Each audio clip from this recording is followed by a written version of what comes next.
In this video, in the continuation, we are going to learn about Earth as a magnet. So, Earth's magnetic field. Note down the topic name. Earth's magnetic field.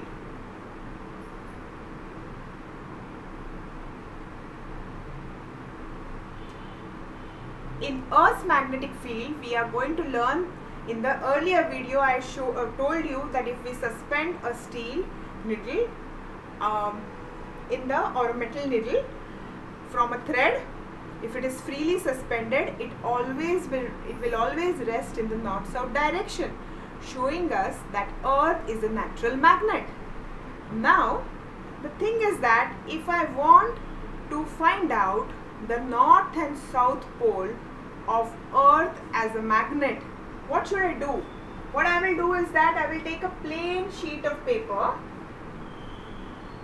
put it on a table, fix it on a table. I will see to it there are no magnets in the vicinity which will influence the magnet I am taking.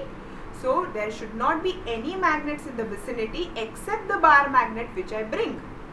So before that, initially I will not take even any magnet. What I can do is that I will just take a compass. You have all seen a small magnetic compass in our lab. It's there, it's a very small thing. Okay, it has a needle which it points towards the north. Now what I will do, I will keep it on the sheet of paper. Wherever it will point, it will show the north. Okay. So what is this? There are no magnets in the vicinity. Right now even I don't have any magnet in the hand.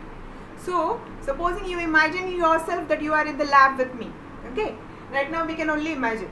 Now the thing is that if this is a if this is a magnetic compass, I bring the magnetic compass, keep it on a plain sheet of white paper, and I see where it is pointing. Wherever it is pointing is the north. So now I can mark this as the north. So whenever we are drawing Earth's magnetic field, we can always draw them in a smaller space. Listen to this carefully. In a smaller space, Earth's magnetic field is said to be equidistant. That's why we are drawing equidistant lines. What is equidistance? Equal distance from each other. So these are few equidistant lines.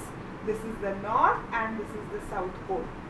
So we came to know which is the north and the south of the Earth using a magnetic compass. So this is a small experiment, very short experiment. You might have done it in your lower classes also. Now it has been observed that whenever you are suspending a needle and it is pointing towards the north, it is not exact north. But you will see that supposing this is exact north, the pointer is exact north. It's not exact north that the needle is pointing. I am suspending a needle freely with the thread and trying to learn about the directions of the magnetic force acting on it. Now, initially what I will see is that this is the north. Okay. So, if this is the north of the Earth's magnetic field, I will see that the needle is pointing here somewhere.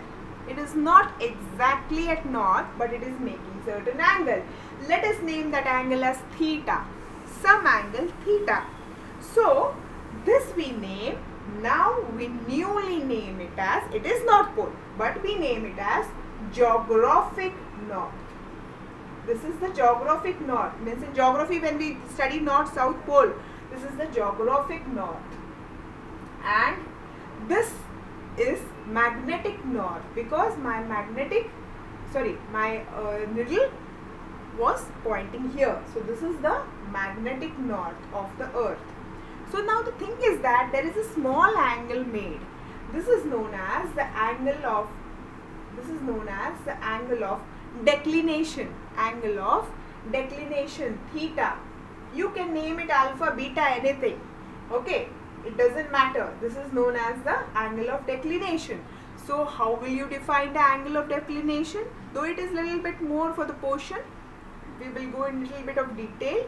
that angle of declination is the angle made between by a magnet between geographic north and the magnetic north. Geographic north of the earth to the magnetic north of the earth. So there is a slight difference. Okay, the slight difference is certain few degrees, not much. Now it depends on the place. Certain degrees, 2 degrees, 3 degrees, it might differ from place to place on the earth, different parts of the earth. So this is the detail about angle of declination. Now there is another small experiment that we can do, that you have all done in your lower classes. I am aware about it. If the same sheet of paper I take, now I am just for convenience rubbing this. For convenience I am rubbing this. Okay. So if I rub this, okay. Now what do? I take a magnet. Now I take a bar magnet. Again I should be well aware that there should not be any other magnet in the vicinity of this magnet. So this is the north pole, this is the south pole. Now what I am going to do? If I am going to take a magnetic compass and I am going to take a magnetic compass, I am going to place it here. Okay, my magnetic compass should be somewhere pointing here. Then I place it here. Then my magnetic compass will be pointing here. Then here. Like that I will get, what I get is the direction of the magnetic field. The same direction that I had drawn in the first diagram. Because by our eyes we cannot see magnetic forces, we cannot see the magnetic field lines. It is humanly not possible. We can only experience it with experiments. So this is a very short and a good experiment. Now I keep it here, the magnetic compass. Here at different places I keep it. Now I join these arrows and I get a magnetic line of force. This is from the north towards the south. So what I am getting is the magnetic line of force from the north towards the south. Somebody might think that it is interrupted. It is not. Inside it is from south to north, as I had mentioned in my earlier video. So you should keep this in mind. Okay. So you can try this experiment. There can another experiment where you don't know the direction, but you just know the shape of the magnetic lines of force. For that you just have to take a magnet.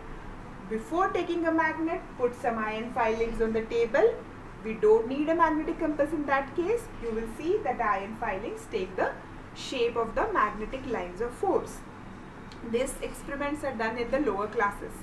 But here the magnetic lines of force, you will see that they take a shape. So you understand the shape, but you don't understand the direction. For understanding the direction, we have to take a smaller or a bigger magnetic compass and see the direction. Every time it will face, the pointer should face the north. Do not forget, it should face the north. So when it faces the north, put an arrow there, put an arrow there, keep on drawing arrows or keep on drawing dots according to your convenience, then join the dots. You will get this kind of diagram. This is the diagram for the magnetic lines of force. Now this was all about, in this class we all learnt about permanent magnets.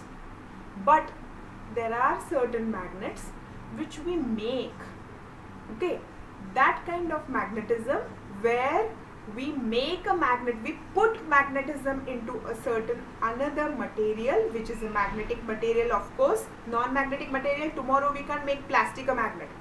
But now the thing is that when we are putting magnetism in certain materials, in certain magnetic materials, it can be induced magnetism. Induces like putting inside, inducing inside. So it is induced magnetism. This we are going to learn in our next class. Okay. So wherever you are making the notes, please pause. I am repeating it again and again. I have said whatever was written on the board. I hope it will help you to understand the topic.